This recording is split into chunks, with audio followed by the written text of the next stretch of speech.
I used to start goals and would end up quitting halfway through. I felt stuck, frustrated, and like I was failing at life. Then I discovered 3 mindset shifts from Carol Dweck's research that completely changed everything. So in this video, I'll share with you the 3 mindset shifts that have already helped me accomplish multiple goals this year, and how you can start using them right away. But before I show you the mindset that completely changed how I approach goals, there's a small shift that almost everyone overlooks, and it's the one that makes the other changes possible. Earlier this year, I was posting videos on my other YouTube channel. That channel has around 85,000 subscribers, but I realized I'd built an audience around a topic I wasn't super passionate about. I was faced with a decision: keep posting content about a subject I didn't care about just to hit 100,000 subscribers, or start a whole new channel about something I actually loved. I think the only reason I wanted to hit 100,000 subscribers was because I wanted validation. I guess deep down, I didn't really think I was good enough to grow my channel to that level. But I decided to start a new channel, and that's why I made this one. I almost passed up starting this channel to continue making content I didn't care about. What changed everything was when I told myself I didn't have YouTube figured out yet. I told myself I'm not good enough to get my silver play button yet. That tiny shift gave me permission to start over without feeling like a failure. The word "yet" completely changed my mindset because it turns something that feels impossible into something temporary, a challenge you can grow into. Instead of saying I can't do this, start saying I can't do this yet. According to Carol Dweck's research in the book Mindset, when people view their abilities as something fixed, they're more likely to give up when they face challenges. But when you adopt a growth mindset, which is exactly what saying "yet" encourages, you see abilities as improvable. That one word reframes obstacles as opportunities to learn, making persistence much more likely and keeping motivation alive. So whenever you feel like giving up or think you're failing, add the word "yet." I haven't mastered this goal yet. This small change encourages persistence and makes the next step feel achievable. You can start by applying it immediately at work, with personal projects, or even with your fitness goals. Every time you hit a wall, just remember you haven't mastered it yet. Over time, I realized "yet" isn't just for big life-changing decisions. You can also use it for small things too, like learning a new skill, building a habit, or finishing a project you've been stuck on. Each time you catch yourself thinking "I can't," just add "yet." It's a tiny word with massive power because it reminds your brain that growth is always possible. Once I started thinking in terms of "yet," I realized there was a bigger reason I kept getting stuck. And it wasn't about discipline or willpower. It had to do with how I approach challenges themselves. And this next shift is what truly accelerates growth. I used to avoid hard things because I didn't want to expose myself and look like an idiot. I would stick to tasks I knew I could handle and stay in my comfort zone, even if it meant slower progress. I knew avoiding challenges was holding me back, but I wasn't sure how to change that until I discovered a mindset shift that completely changed everything. Embracing challenges accelerates growth. The harder the situation, the faster you learn because every mistake and piece of feedback is an opportunity to improve.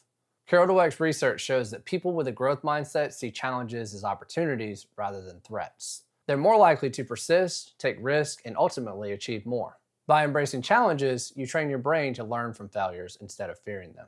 Now, I actively put myself in challenging situations, whether that's tackling a new business idea, learning a difficult skill, or posting content on a topic I care about but isn't guaranteed to succeed. The difference is huge. Facing challenges head-on allows me to get feedback faster, learn more quickly, and improve in ways I never could playing it safe. Don't avoid difficulty. Seek out tasks that stretch your abilities. Start small if it feels intimidating. Pick one hard task you normally avoid. Choose something that scares you a little but will help you grow. Then break it into small, manageable steps. Focus on making progress, not perfection. And seek feedback on your effort.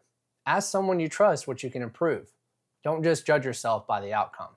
Reflect on the growth. After completing the task, ask yourself, what did I learn and how did this push me forward? Seeing things as "yet" gave me permission to start, but the next shift is about actually taking action when the stakes are high, even when fear wants you to stay safe. I used to worry constantly about taking risks.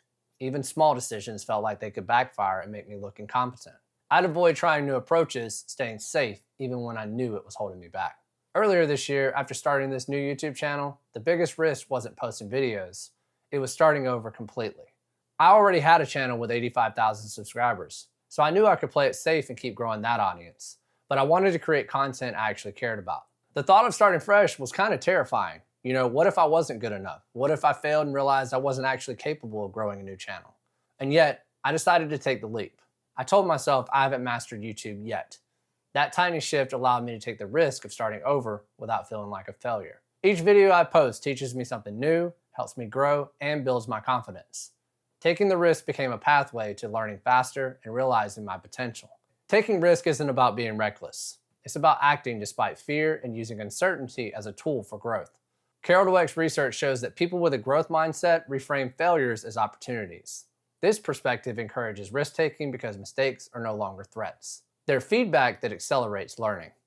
Acting despite fear strengthens resilience, skill, and confidence. Don't let fear of failure keep you safe. Take calculated risks to grow faster than comfort allows. So identify a risk you've been avoiding. Think about something that could change your trajectory but feels uncertain. Take the leap despite fear. Start small if you need to, but commit to action. And treat the result as feedback, not failure. Ask yourself, what did I learn about myself or the process? Build confidence gradually. Each risk you take reinforces your ability to handle uncertainty and strengthens your growth mindset. Over time, taking risks changes how you approach life. You start seeing possibilities instead of limits, opportunities instead of threats. It's not just about growth in skills or goals. It's about growing into the person you want to become, confident, capable, and resilient. Now here's the thing.